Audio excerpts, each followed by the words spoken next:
성도 여러분 반갑습니다. 코로나19로 인해서 비대면 예배로 온라인으로 설교 말씀을 전하게 됐습니다. 가정에서 오늘 주일날 또 예배를 드리는 모든 성도님들에게 하나님의 축복이 예배 가운데 함께 하시기를 주의 이름으로 축복합니다. 지금 예정으로는 한 주간 더 9월 6일까지 코로나19 온라인 예배를 생각하고 있습니다. 또 상황이 변동이 되면 저희가 연락을 드리겠습니다. 그동안에는 온라인으로 또 가정에서 이렇게 예배를 드려야 할 것 같습니다. 그러나 거듭 말씀드리지만 가정에서 드리는 이 예배 가운데 하나님께서 우리 더욱더 큰 은혜를 주실 줄로 믿습니다. 전화위복의 계기가 되고 또 큰 은혜가 되는 또 그런 예배로 삼아지기를 기도하고 있습니다. 오늘 하나님 말씀 함께 보도록 하겠습니다. 하나님 말씀 데살로니가전서 5장 12절에서 18절에 있는 말씀 함께 봉독하겠습니다. 시작. 형제들아, 우리가 너희에게 구하노니 너희 가운데서 수고하고 주 안에서 너희를 다스리며 권하는 자들을 너희가 알고 그들의 역사로 말미암아 사랑 안에서 가장 귀히 여기며 너희끼리 화목하라.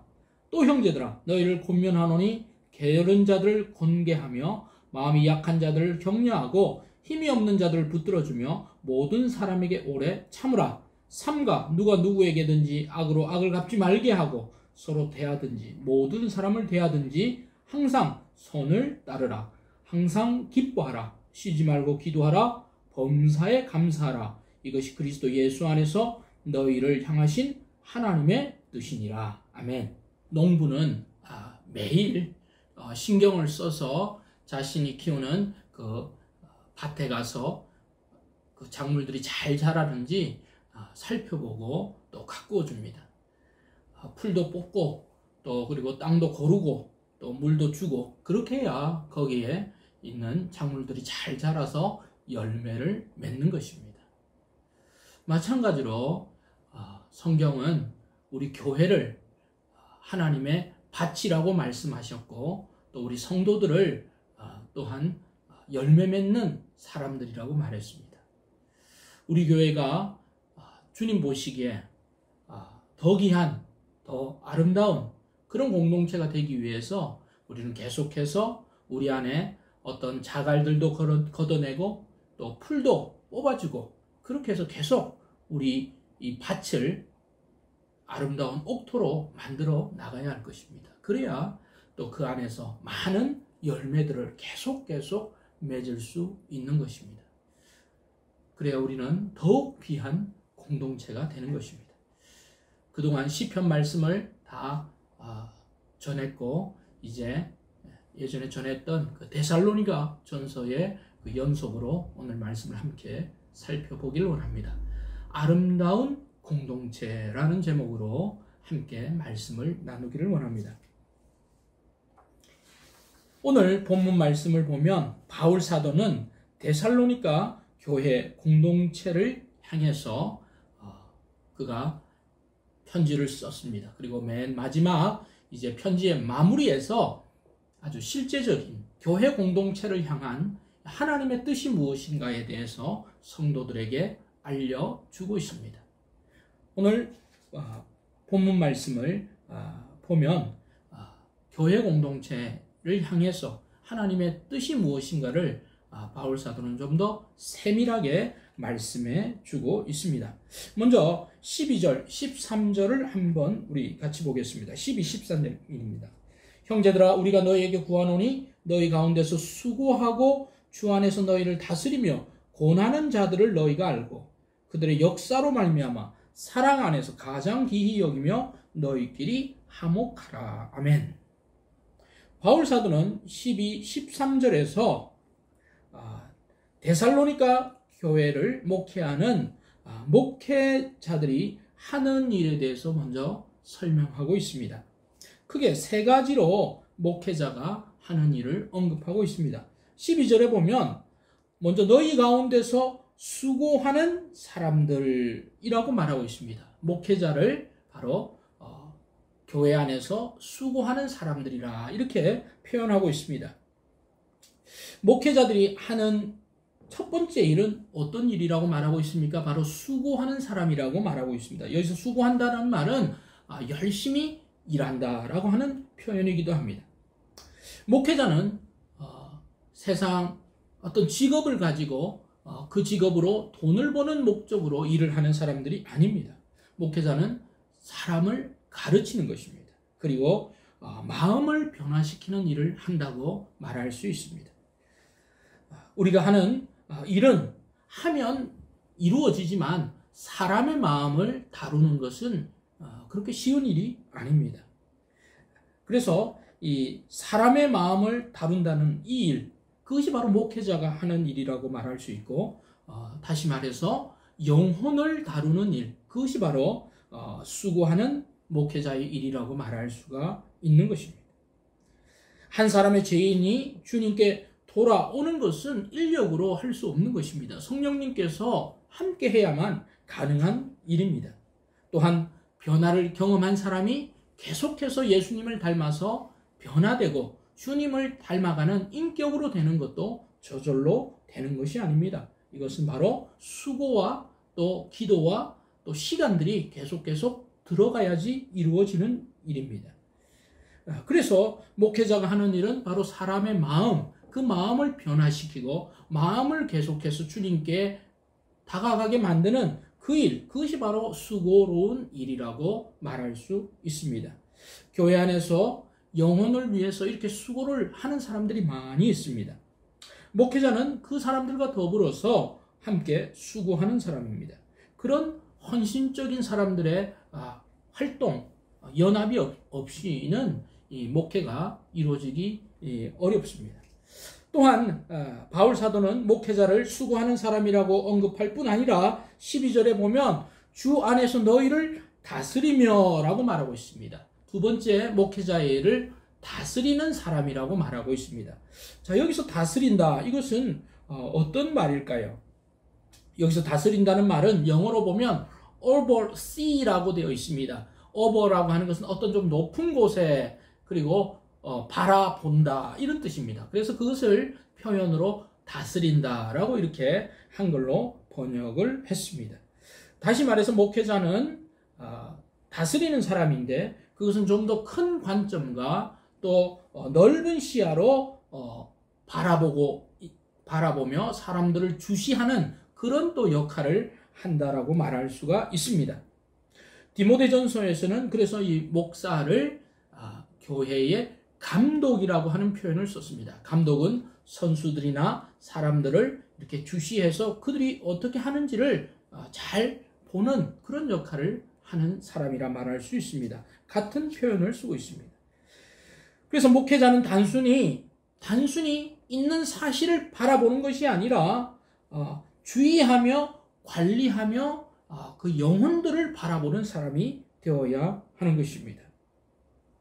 우리 집에서도 가장이 그 안에 있는 아이들과 자녀들을 잘 돌보고 또 살펴보고 관리하면서 바라보아야 하듯이 목회자도 교회에서 그 역할을 한다고 오늘 말씀하고 있습니다.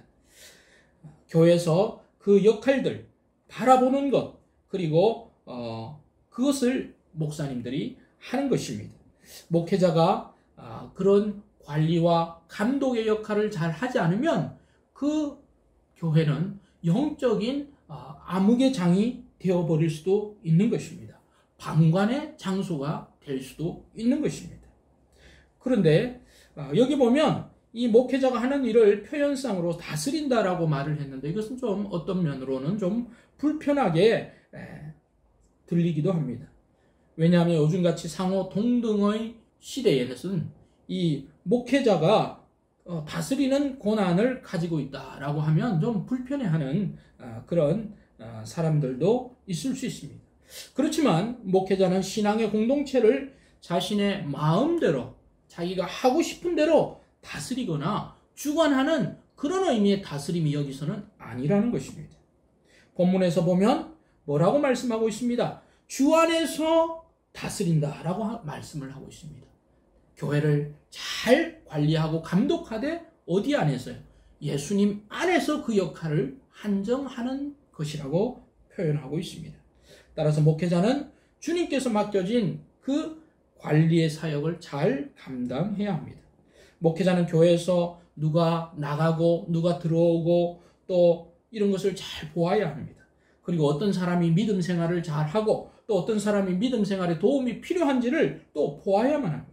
또 행여나 잘못된 생각이나 이단적인 교리가 교회로 들어오는지도 관리하면서 감독하면서 주시하면서 보아야 하는 것입니다. 또한 바울 사도는 목회자의 세 번째 역할로 여기 12절에 보면 권면하는 사람이라 이렇게 말하고 있습니다.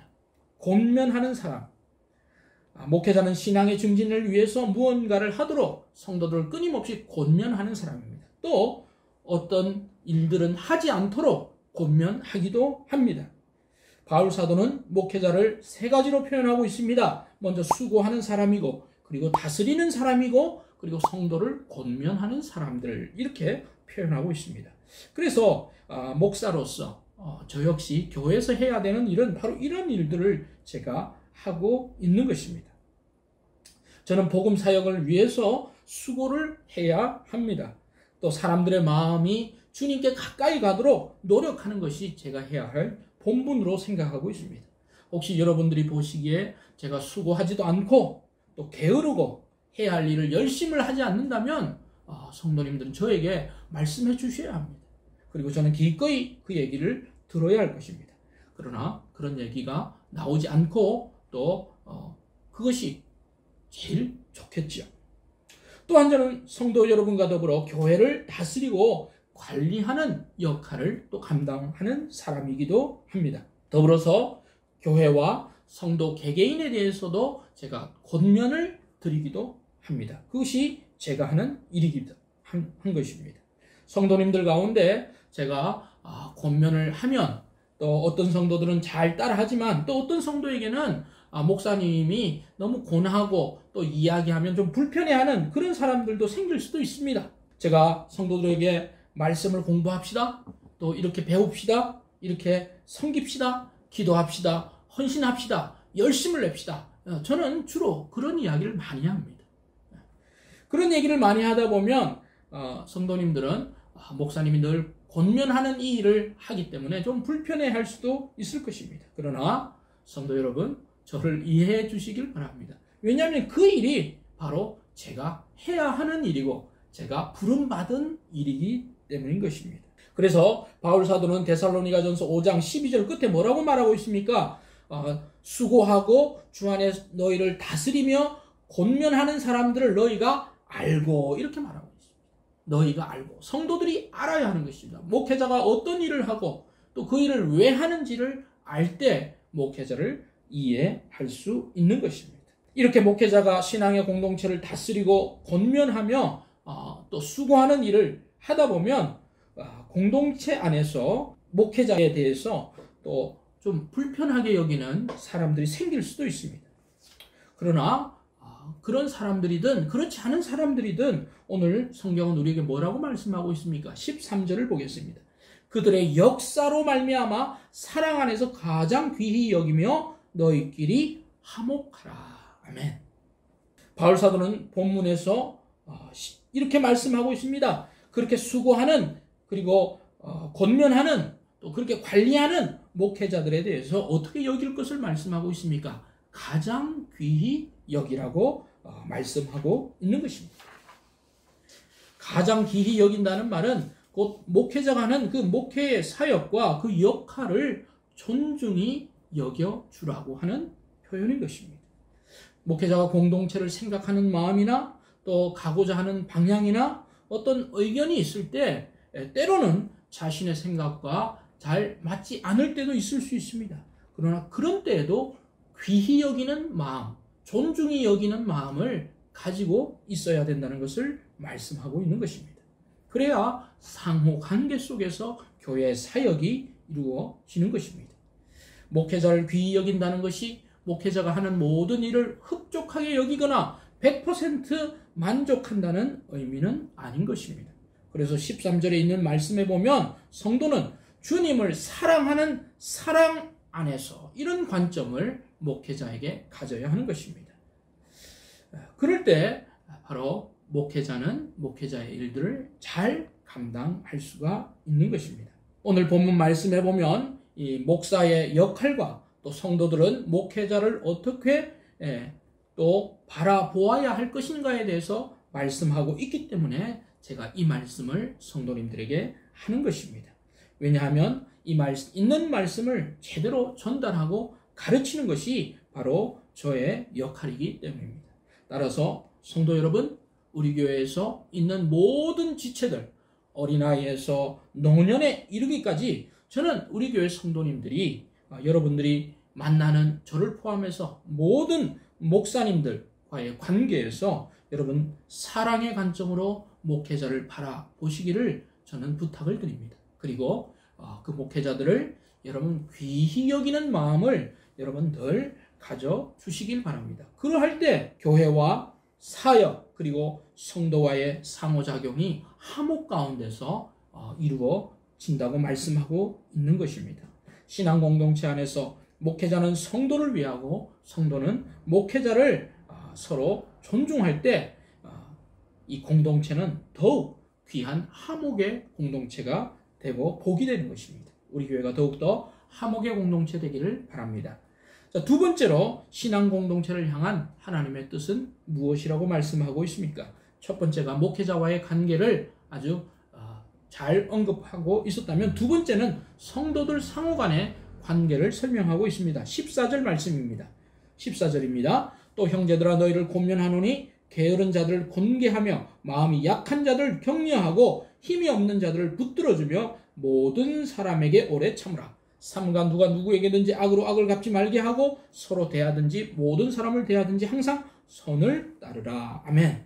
바울 사도는 목회자와의 관계를 언급한 이후에 성도들 간의 상호 관계를 설명하고 있습니다. 성도들 간의 상호 관계는 어떠해야 된다고 말하고 있습니까? 바로 오래 참고 선하게 대하라고 말하고 있는 것입니다.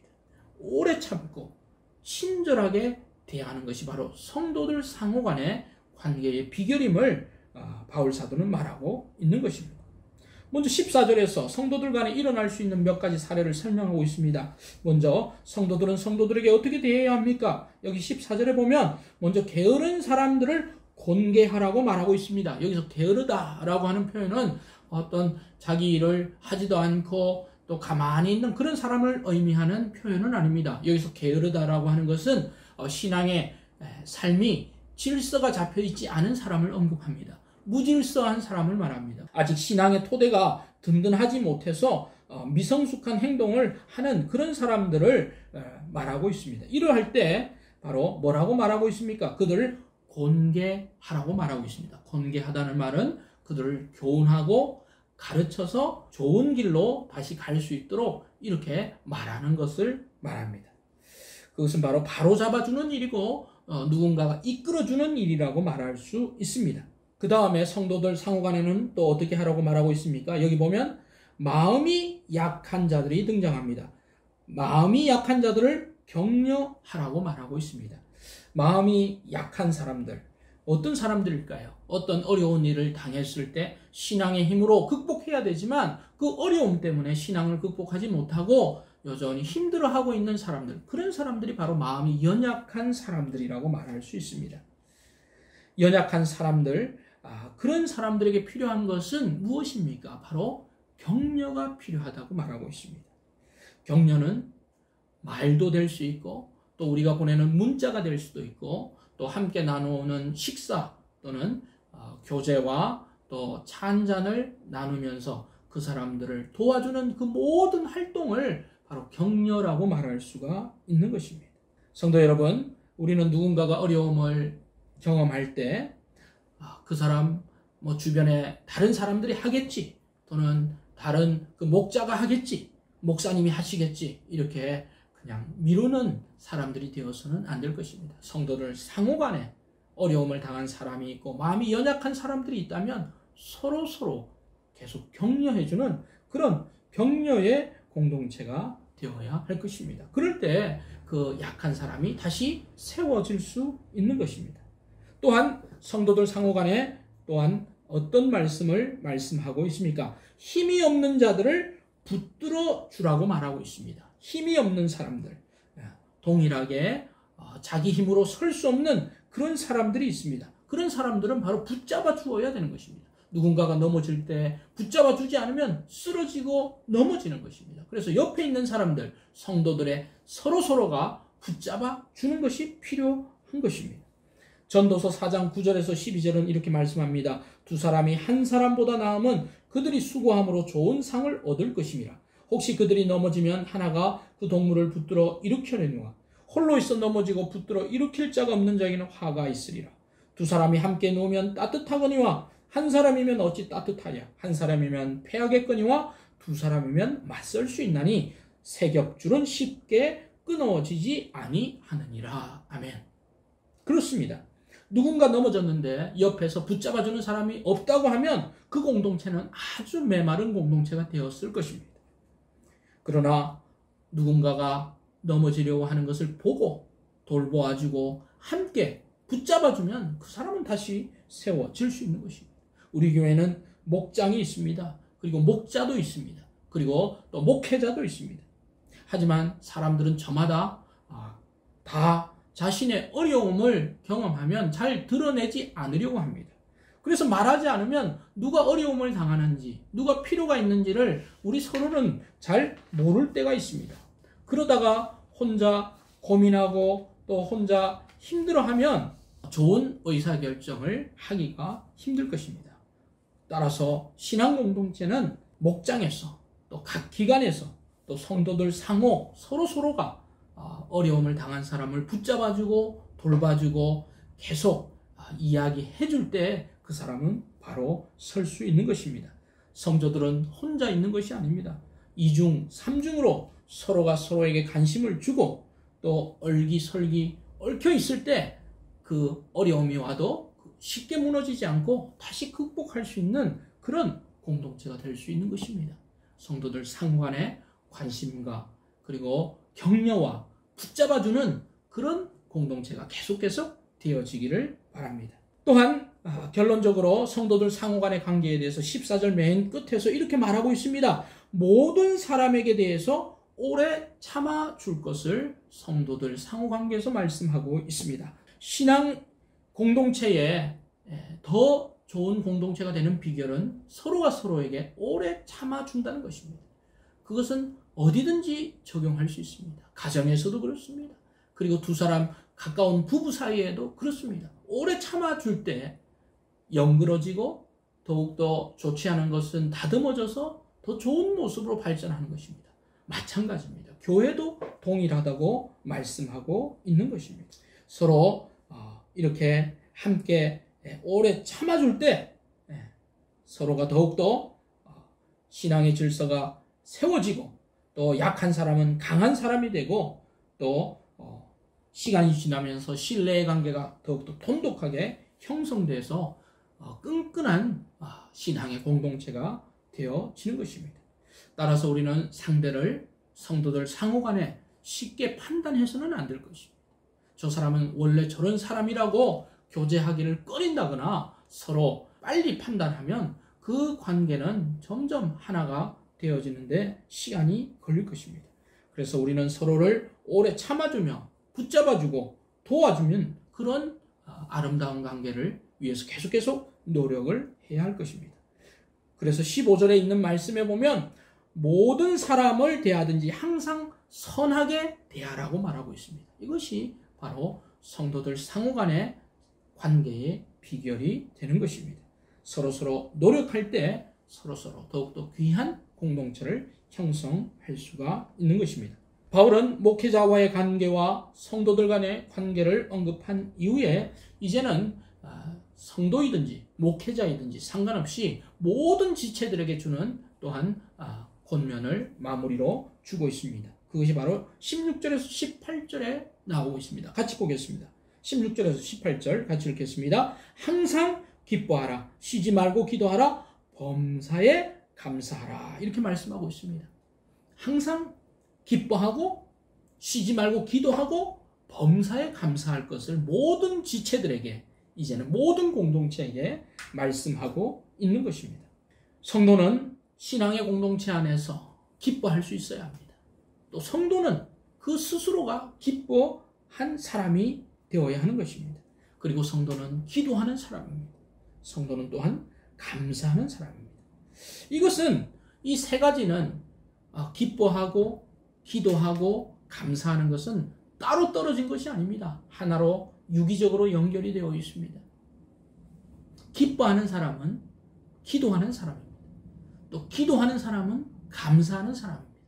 감사하는 사람은 또한 기쁨을 누릴 줄 아는 사람입니다.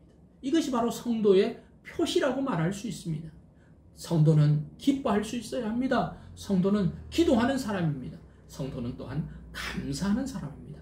이런 것이 나타나는 것이 바로 성도라고 말할 수가 있을 것입니다. 성도 여러분, 여러분 가운데, 여러분의 삶 가운데 예수님 때문에 기쁨이 있기를 바랍니다. 그리고 기도가 있기를 바랍니다. 그리고 감사가 있는 삶이 되어지기를 바랍니다. 우리 교회 성도들에게 이런 성도로서의 지표가 계속 나타나는 그런 우리 공동체가 되어지기를 바랍니다. 오늘 저는 데살로니가 교회 공동체를 향한 바울 사도의 권면을 살펴보았습니다. 바울 사도는 18절에서 교회 공동체에게 이제 말씀을 다 한 이후에 이렇게 마무리를 하고 있습니다. 18절에 보면 이것이 그리스도 예수 안에서 너희를 향하신 하나님의 뜻이니라 라고 말하고 있습니다. 이 모든 것은 너희를 향한 하나님의 뜻이라고 말하고 있습니다. 목회자를 존중히 여기는 것, 성도 상호간에 오래 참으면서 붙잡아주는 것, 그리고 기뻐하며 기도하며 감사로 자신의 신앙생활을 계속 영위해 나가는 것이 바로 하나님의 뜻이라고 말씀하고 있는 것입니다. 성도 여러분, 우리는 하나님의 뜻이라고 하면 뭔가 고차원적이고 이해하기 어려운 주제같이 보일 때가 많이 있습니다. 그러나 오늘 말씀해 보면 하나님의 뜻은 어렵지 않습니다. 명확합니다. 분명합니다. 그것이 무엇입니까? 신앙 공동체 안에서 목회자를 성도들은 귀히 여기며 화목 가운데 목회자와 성도가 함께 가는 것입니다. 그리고 성도들 상호간에 형제로 붙잡아주고 서로 오래 참아주며 기다리는 것입니다. 그리고 신앙의 지표인 기쁨과 기도와 감사가 삶 속에서 계속 증진시켜 나가는 것입니다. 이것이 바로 우리 공동체를 향한 하나님의 분명한 뜻이라고 말씀드리고 싶습니다. 성도 여러분, 데살로니가 교회는 복음의 신앙 공동체로 많은 교회들에게 모범이 되는 교회였습니다. 그러나 그런 교회이지만 바울 사도는 다 이루었다고 말하지 않고 끊임없이 더 나은 공동체가 되도록 목회자를 존중하고 성도들 상호간에 서로 붙잡아주고 계속 신앙의 증진을 일으키는 교회가 될 것을 권면하고 있습니다. 마찬가지입니다. 우리 교회가 참 좋은 교회입니다. 우리 교회는 계속해서 주님을 닮아가는 교회입니다. 그러나 우리는 여기서 안주해서는 안 될 것입니다. 달리는 말에 채찍을 가하듯이 주마가편의 마음으로 우리는 우리 공동체가 더 나은 공동체, 더 나은 주님을 닮아가는 교회가 되어야 할 것을 소망하고 또한 바라는 것입니다. 그런 의미에서 오늘 이 말씀은 우리 공동체를 향한 하나님의 뜻이 무엇인가를 다시 한번 일깨워주고 또 깨우쳐 주고 있는 것입니다. 성도 여러분, 아름다운 공동체는 저절로 이루어지지 않습니다. 좋은 열매는 저절로 이루어지지 않습니다. 거기에 노력이 들어가야 되고 수고가 들어가야 하는 것입니다. 우리를 향한 하나님의 뜻이 무엇인가를 잘 실천하고 발견하는 교회 되기를 바랍니다. 그래서 우리 교회가 더욱 좋은 교회, 더욱 열매 맺는 교회, 더욱 소문나는 교회, 그런 교회 되어지길 바랍니다. 하나님을 뜻을 이루어가는 그런 교회, 또 그런 성도님들이 되어주시길 바랍니다. 한 주간도 이 말씀 생각하면서 나를 향한, 우리를 향한 하나님의 뜻이 무엇인가를 더욱더 분별하시며 또 그 말씀에 순종하시는 여러분들 되시길 바랍니다. 강건하시기 바랍니다. 기도하겠습니다. 하나님 아버지 감사합니다. 오늘 데살로니가전서 5장에 있는 말씀으로 아름다운 공동체라는 제목으로 함께 말씀을 나누었습니다. 하나님 아버지, 우리 공동체가 더욱 아름다운 주님의 교회 되기를 바랍니다. 목회자는 더욱더 수고하며 자신의 역할을 잘 감당하도록 주님 도와주시옵소서. 성도들은 목회자를 존중히 여기며 귀히 여기며 또 성도 상호 간에 더욱더 붙잡아주며 오래 참아가는 교회가 되게 도와주옵소서. 그래서 성도들의 삶에 기쁨이 넘치고 기도가 넘치며 감사가 넘치는 삶의 지표들이 계속 나오도록 도와주시옵소서. 우리 교회를 주님이 기뻐하시는 아름다운 공동체로 세워주시고 또 이 일을 하는 데 있어 하나님의 뜻을 온전히 분별하며 또 그 말씀에 순종하는 우리 교회 되도록 도와주시옵소서. 한 주간도 주님의 은혜 안에 있게 하시고 영적으로 육적으로 강건하도록 하나님께서 붙잡아 주옵소서. 감사드리며 예수님의 이름으로 기도하옵나이다. 아멘.